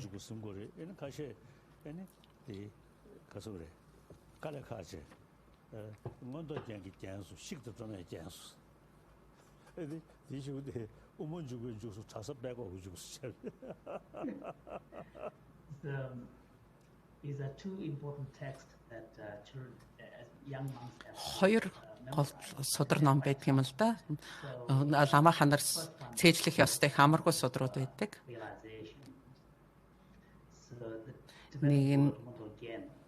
Нэг нь ornament гэж содроод илт онхын чимэг гэдэг содроод. So because the student has been struggling so hard, so тэгэхээр ламаха нарган маш их чармайдаг л та. The student said, I've been memorizing this ornament text and my body has been ornamented. Онхын содрыг уншаад цээжлээд байхад миний бие махбод бол энэ сайхан одоо чимэгтэй болсон шиг надад санагддаг гэж хэлдэг. За хоёр дахь гол одоо язгуурын содөр бол төв үзлийн содөр юм аа. Тэгэхээр энэ хоёрыг бол цээжлэх хэрэгтэй гэх юм аа.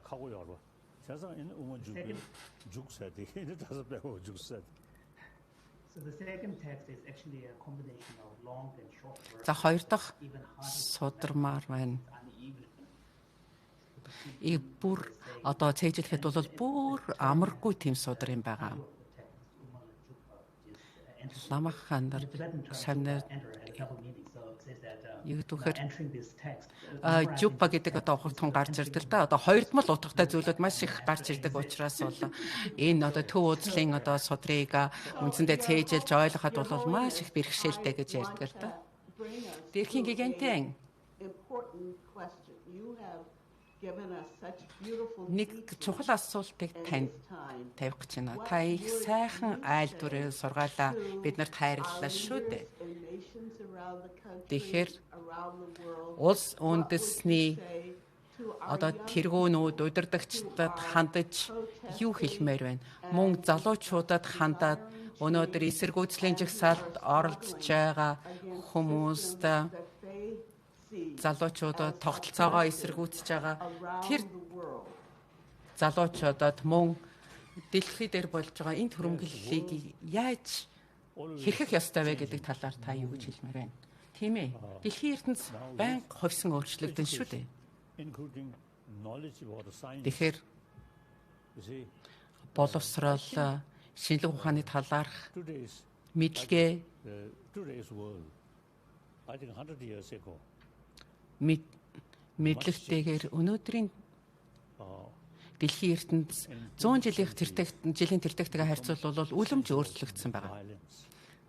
20-р зуун бол хүчирхийллийн зуун байсан. 21-р зуун бол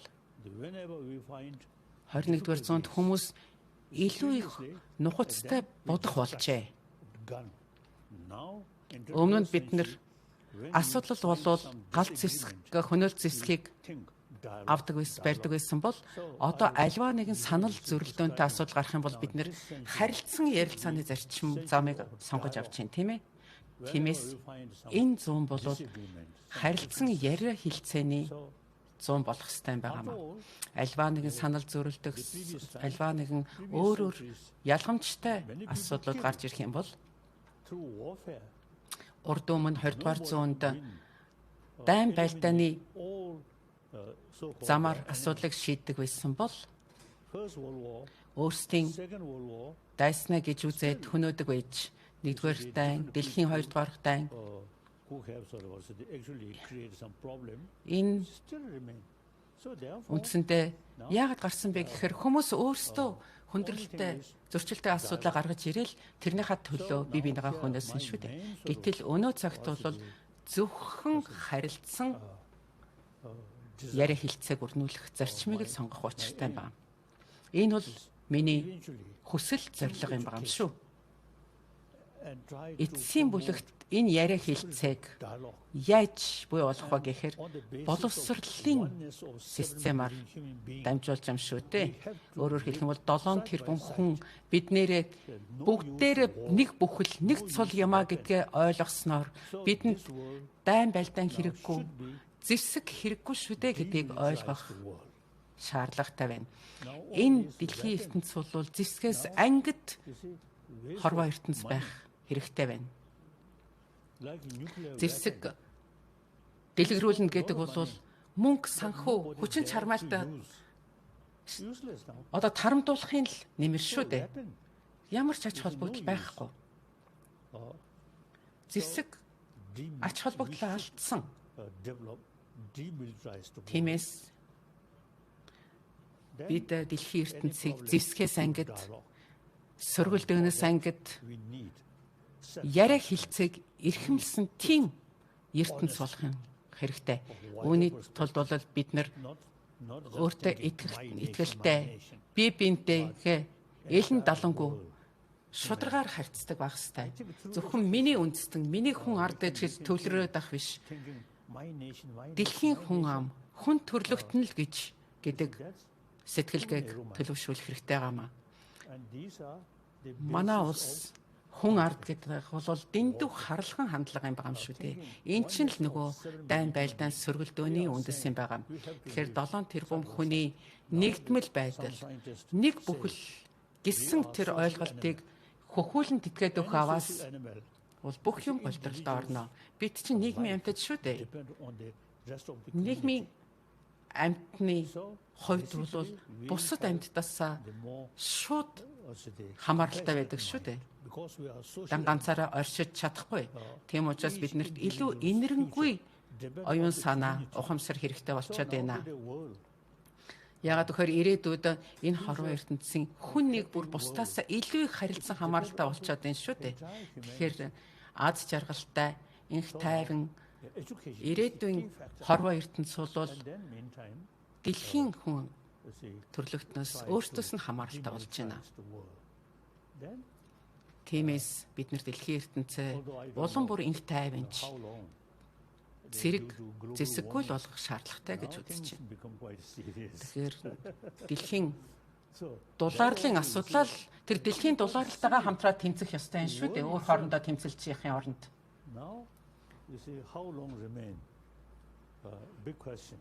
Тэгэхээр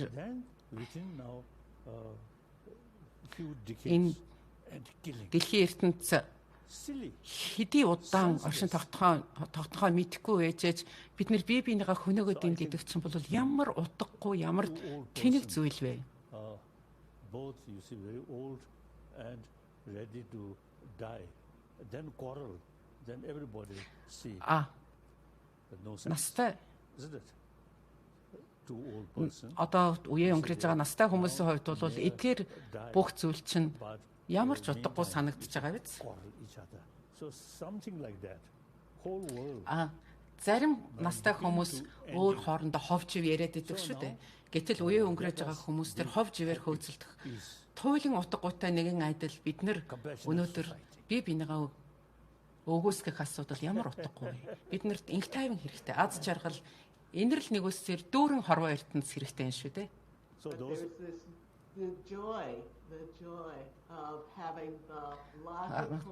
Ямар их баяр баясгал, ямар их сэтгэлийн таашаалыг олж байна. Энэ ийм логиктэй, ийм сайхан урам зориг, хайрлсан, бусдыгаа харилцсан, хүндэтгсэн хүмүүнийх нь хувьд дээдсэн тийм сайхан яриаг бид нэр өрнүүллээ. Баярлалаа. Миний ант найз нар минь бид бүгдээрээ нэгэн ижил хариуцлагатай байгаа шүү. Өөрийг хариуцлага хүлээж байгаа. Бид бусдыгаа соён гэгээрүүлэх, дотоодын тэр хүмүүсийн дотоод сэтгэлийн үнэлэмжийг хөхүүлэн тэтгэх тэр хариуцлагыг бид нэр хүн төрлөختний өмнө хүлээж байна.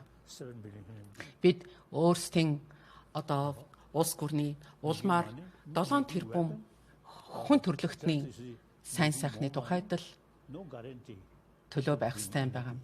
Мөнгөний хойноос хөөцөлдөж зэвсэг хураахын тухайд хөөцөлдөх юм бол тэр бол утгагүй зүйл юм аа. Баярлалаа. За дараачих. Carolyn, нэмж хэлэх зүйл байна уу? Баярлалаа. Дээрхийн Гэгээнтэн Далай Лам баярлалаа. Гайхалтай сайхан сургаал айлдварыг сонсож бид бүхний хамтын хүчин чармайлтад улам урам зориг хайрлсан яриа хэлэлцүүлэг боллоо. Манай дэлхийн ертөнц, манай гэр бүл болоод бидний эргэн тойронд байгаа бүх хүмүүсээ энэ сайхан урам зориг хайрлсан яриа хэлцээ хүчин чадахында татан оролцуулж энэ хүмүүний төлөө аз жаргалтай хорвоо ертөнцийн тухай төлөөх энэ хүчин чармаалтад нэгтгэж чадна гэж итгэлтэй байна. Миний өөрийн хувьд энэхүү хэлэлцүүлэгт оролцсон явдалтай бол маш их баяртай, талархалтай байна. Ричи бас шинжлэх ухааны өнцгөөс бидэнтэй хамтарч бас өөрийн туршлагаасаа хуваалцсан явдалд талархлаа илэрхийлье. Жампалла болоод бусад орчуулагчтай ч гэсэн гүн талархлаа илэрхийлье. Сьюзан микрофоноо чамчилжүүлье. I just have just a few closing words, Your Holiness. Thank you so much, Carolyn. За хаалтын хідэн үг хэлэх учиртай байгаа. Дээрхийн Гэгээнтэн Carolyn, Ричи, Жимбала та нартай баярлалаа. Дээрхийн Гэгээнтэн танд гүн талархлаа ихэлж өөрийн цаг зав гаргаж бидэнд өнөөдөр өөрийн бэлэг бэлгүүн өөрийн сэтгэлийн үгээ хэлж өөрийн бас ном айлдвараа бидэнд хайрлсанд гүн талархлаа илэрхийлье. За тэгээд удахгүй эргээд уулзна гэдэгтээ итгэлтэй байна. За дараачийн хэлэлцүүлэг болтол та өөрийнхөө биеийг сайхан хичээгээрэй. За эцэст нь тантай болоод бусад хүмүүстэй нэг мэдээлэл хуваалцах гэсэн байна. Хязгааргүй боломж гэсэн ийм кино гарсан байгаа. Энэ Дэвид Бом болоод та хоёрын зураг байгааг та харж байна уу? Тэрээр энэ ноён Бом болоод квантын физикч байгаа. Энэ кино энэ бол энэ профессор Бомын тухай амьдралын түүхийн тухай кино юм байгаамаа. За 15 цагийн дараа энэ киноны нээлт нь болох гэж байна. Тэгээд таны 85 насны төрсөн өдрөөр бол бид хэлэлцүүлгээ өрнүүлж явуулна. Тэгээд энэ World Trust-тай та хамтарч ажиллаж Дэвид Бомын энэ кинонд бас хувь нэмрээ оруулсанд танд талархалтай байгаа. Хүмүүсийг сонирхолтой санагдах бах. За тэгээд та энэ киног үзэн байх гэдэгт итгэлтэй байна. За ийм л зүйлийг өнөөдөр бид нэр танд мэдээлэл олгож хүргүүл гэсэн маа. Танд их баярлалаа. Дээрхийн Гэгээнтэн танд баярлалаа. So individual life. Хувь хүний амьдрал гэдэг бол хязгаарлагдмал хязгаартай шүү дээ. Гэтэл тийм учраас бид нэр амьд сэрүүндээ өөрийн тархиа ажиллуулаад өөрийг хариуцлын ухамсараа ашиглаж 7 тэрбум хүн төрлөختний тухайд амьдрах ёстой юм байгаа юм шүү дээ. Тэгээд хувь хүний амьдрал хязгаарлагдмал хугацаатай. Учраас бидний энэ санаа бодол, бидний энэ үзэл баримтлал бол хязгааргүй үргэлжлэх юм байгаамаа. Олон түмэнд тархаж түгэх юм байгаа. Тэгээд цаг нь болохоор бид нэр очих ёстой газараа бүгдээрээ очин шүү дээ. Тэгээд хүмүүс их сүрэг сэтгэл хөдлөлийг л одуулаад авах юм бол бас тис ондоо ертөнц рүү очиж магадгүй шүү дээ. Тиймээс яг энэ амьдралдаа бид нар боломжоо ашиглах ёстой. Эртний Энэтхэгийн мэрэгдийн туршлагаас суралцах хэрэгтэй байна.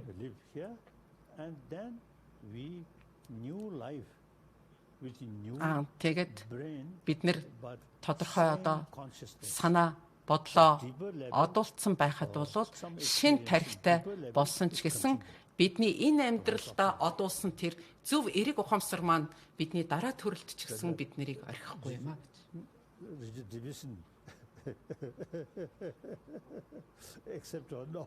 Ричи Дэвидсон энийг хүлээн зөвшөөрөхгүй би мэдэхгүй байна.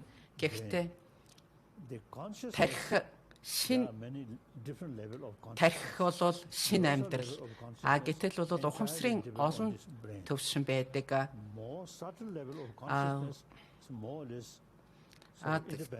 Ухамсарын тодорхой төвшин бол тусгаар тэр тодорхой ухамсарын төвшин бол төрөл бүхэнд бол оршин тогтнодгийн байгаа юм шүү.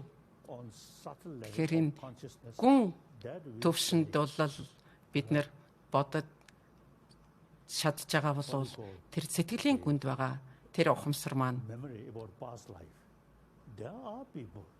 төрөл тутамд бид нэрийг дагах юм байна. Зарим хүмүүс өөрсдийнхөө өмнөх төрөл амьдралаа санаад байдаг шүү дээ. Би хүртэл маш балчир байхдаа би зарим хүмүүсийг таниад байдаг байсан. Тэр намайг Далай Ламыг одоо тодруулахаар ирсэн хүмүүсийг би таньж ирсэн л да. Миний ээж надад юу гэж хэлсэн бэ гэхээр яг тэр Далай Ламыг тодруулах бүлэг хүмүүс манай тосгонд ирсэн байдаг. Хинч мэдгүй байхад би тэр балчир байхдаа маш их сэтгэл хөдлөлтөй баярлаад ирсэн гэж байгаа. Би 3 настай л байсан болов. Ээж маань хэлснээр. Тэгээд тэр танихгүй хүмүүс ирж байгаа шүү дээ. Танихгүй хүмүүс ирж хахад би тэдгээрийг чиглээд баярлаад гүгэд очисон байгаа юм шүү дээ. Тэгээд тэдгээр хүмүүсийн заримыг би таньсан байдаг. Кизарын бүчи 13 дугаар Далай Ламаас өгсөн нэг эрх байсан байдаг. Тэгээд би тэр эрхийг аваад би таньсан байдаг шүү тэр Далай Ламын өгсөн эрхийг.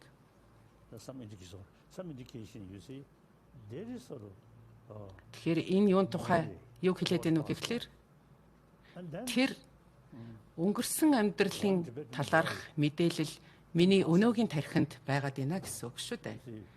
Талхаст аж төрдөг бас нэг жижигхэн балчир төвд хүү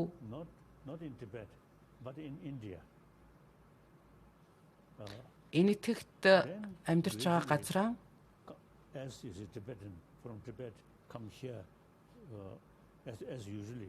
төвдөөс тэр Энэтхэгт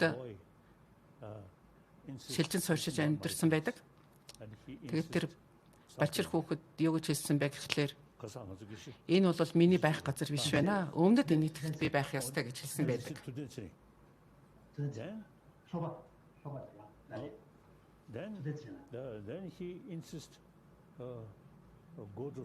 Тэгээд тэр балчир хүү өмнөд Энэтхэг рүү шилжин сууршээ гэж зүтгэсэн байдаг. Тэгээд өмнөд Энэтхэгт нэг төвдийн суурьнд очиж хүрэлцэн очихдоо нэг хийд рүү очино гэж зүтгээд ирсэн байдаг л та. Тэгээд тэр хийдтэй өмнөх амьдралдаа шавлан суудаг байж л да. Тэгээд тэр хийдтэй очиход өөрийн шавлан сууж исэн өрөөндөө ороод нэг шүүгийг энд миний урд өмнө зөөж исэн нүдний шил байх хэрэгтэй гэд татаад гаргаад иртэл нөгөө шил нь байж байгаа жишээтэй. Тэгэхээр шин эрдэмтэд та нар энийг тайлбарлаж чадахгүй л дээ. Тайлбарлахад хэцүү та нарын хувьд. Ийм тохиолдлууд байгаад байна. Тэгэхээр энэ юг хэлээд байна уу гэхээр бол өмнөх амьдралаа санах тэр санамж болвол тодорхой ухамсар чингээд төрлөөс төрөл дамжаад ин гэдгийг бол харуулад байна шүү дээ. Тиймээс утга учиртай бусдад тустай амьдралаар л амьдрах ёстой юм шүү гэдгийг хэлэх гээд байна. Тиймээс би өдөр тутам юу гэж залбирдаг вэ гэхлээр хүн их болсон 6 зүйл хамаг амтан оршин тогтнох үед л би оршин тогтнох юм а гэж хэлдэг. Тэгэхээр тэр надад энэ бодол бол маш их хүч тэнхээ хайрладаг юм байна.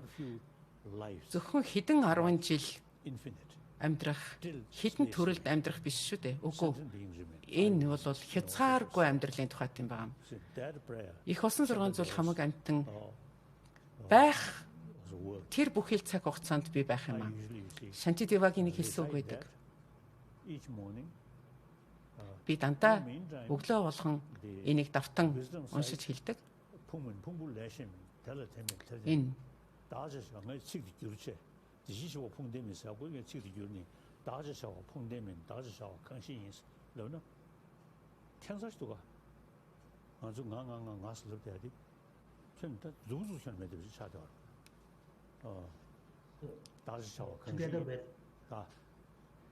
together with Shantideva's the lines that I pray on a daily basis, Shantidevata combined with teachings on the wisdom side, би өдөр болгон одоо бэлэг бэлгүүний залбирлыг хийдэг. Худагт нагарчуна бас номлосон номлын дагуу би махад болоод оюун санааны хоорондын шүтэн барилгын талаарх одоо 5 хүчин зүйлийн талаар бол би бас бясалгадаг. Тэгэхээр энэ шинжилгээний бясалгал хэлэхэд бол би яг би гэдэг ухагт хүн би гэдэг одоо хүн чинь бол жоохон одоо хаа байна гэдэг талаар бас зэрэгцүүлэн боддог. Би өглөөс сэрэх болгондоо өөрийнхөө юу гэж бодох вэ? Бид бурхан багшд залбирдаг шүү дээ. Гэтэл бурхан гэж хаана байгаа юм бэ? Тэр бурхан багшийн лагшин хэлээд ийн үү? Эсвэл бурхан багшийн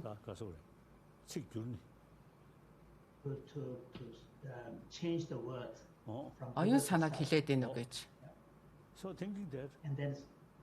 Тэгэхээр хотогт нагарч байна энэ тухай асуулт тавьсан байдаг шүү дээ. Өөрөөр хэлэх юм бол би гэдэг нь одоо хаана байгаа юм бэ? Миний бие мах байд юм уу? Эсвэл миний тарих оюун санаа юм уу? Эсвэл миний яриа хэл юм уу? Би гэдэг нь хаана байна вэ? Танаас асуумаар байна. Би гэдэг нь хаа байна уу? The neuroscience, Your Holiness, shows that тарих судлалын дагуу би гэдэг нь бол ямар нэгэн одоо тийм тодорхой зүйлд оршдгоо гэж үзэж байгаа. Тарих судлалын хувьд Бурхны шашнаас тэр өөрсдийн тодорхойлт ойлголт авах зүйтэй гэж боддог. Төрөл бүрийн судалгаанаас аваад үзэхэд тэр би гэдэг нь одоо хаана байна уу гэхээр тэр нэг байршилтай биш юм байгаамаа би гэдэг нь тэр тархины олон талд одоо тархацсан байна гэж ингэж бид нэр ойлгодог. Тэгэхээр таны ярьж байгаа тэр шинжлэхийн одоо бясалгал шинжлэхийн дадлгаар бол бас энэ асуултанд хариулах асуултаа олох байхаа гэж бодож байна. Хөнөөлт сэтгэл хөдлөл лийн тухайд үүний үндэс суурьвал би үзлээс үүдэлтэй юм шүү дээ. Миний найз, миний дайсан, миний айлс гэдгээс үүдэлтэй юм байна. Тэгэхээр үүний ерөндөг нь юу байх вэ гэхээр альтруизм буюу бусдын төлөөх сэтгэл байх хэрэгтэй юм байна. Бусдын төлөөх сэтгэл одуулах хаваас би гэдэг нь хаа байна уу гэж харахаар би гэж байхгүй байх нь тодорхой байдаг. Өөрөөр хэлэх юм бол бурхан багш гэдэг нь бол өөрөө тэр тусдаа оршдгүй болохыг бол энд нотолд харуулж байгаа маа. Миний түрүүн хэлсэн тийм ээ квантын физиктэй адилаар бол яг гадаад одоо үзэгдлээрээ бол ямар ч зүйл оршин тогтнодгүй маа гэдгийг хэлж ирсэн. Эцсийн бүлэгт бол нэг нь бэлэг бэлгүүний тал нөгөөх нь бол одоо тэр сөрөг одоо сэтгэл хөдлөлийг одоо барьж бууруулахад шүтэн барилга хоосон чанарын тэр ойлголт бол их чухал байдаг юм аа. Би зарим тарин тоолголтой. Гэхдээ миний гол суурь одоо дадлага бол бодийн сэтгэлийг одуулах дадлын байгаа юм шүү. Үүний дараагаар шуньята буюу шүтэн барилгыг бол би өөртөө маш сайн одоо дадуулдаг. Энэ хоёр практик дадлыг бол Далай ламын хувьд би урьдчилан болгох юм байна шүү. Тэгэхээр өдөр тутам бол илүү гүн гүнзгий сэтгэлээс судлаад үзэхэд альва нэгэн юмс үзэгдлийн мөн чанарыг илүү нарийн ойлгох тийм туршлага хуримтлагддаг юм байна. Заримдаа төвдийн одоо бурхны шашны сургаал номонд дурдсан байдаг л да. 3 жилийн дараа бид нэр бурхны хотыг олно гэж дурдсан байдаг. Би энийг бол худлаа гэж үздэг.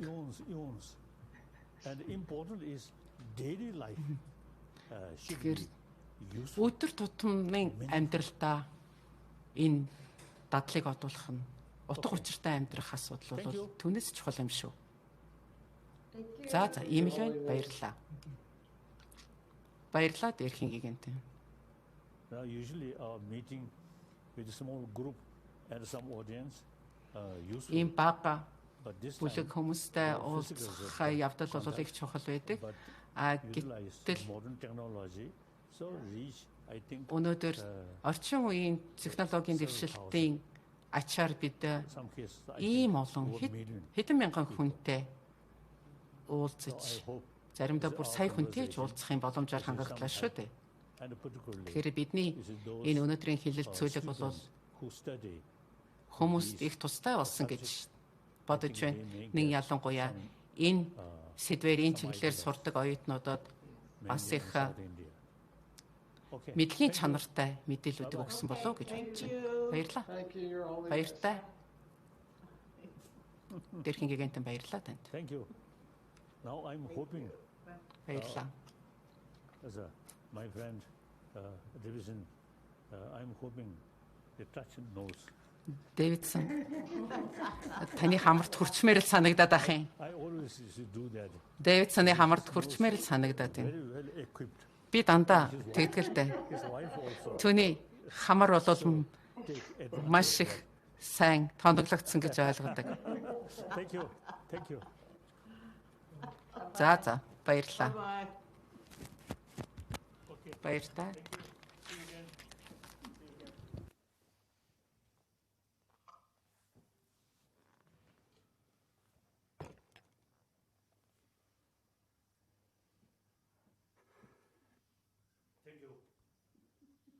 Thank you. Thank you. Okay. Now some problem, my knees. But this is no problem. Not serious. Okay. Okay. Bye-bye. Bye-bye. Bye-bye.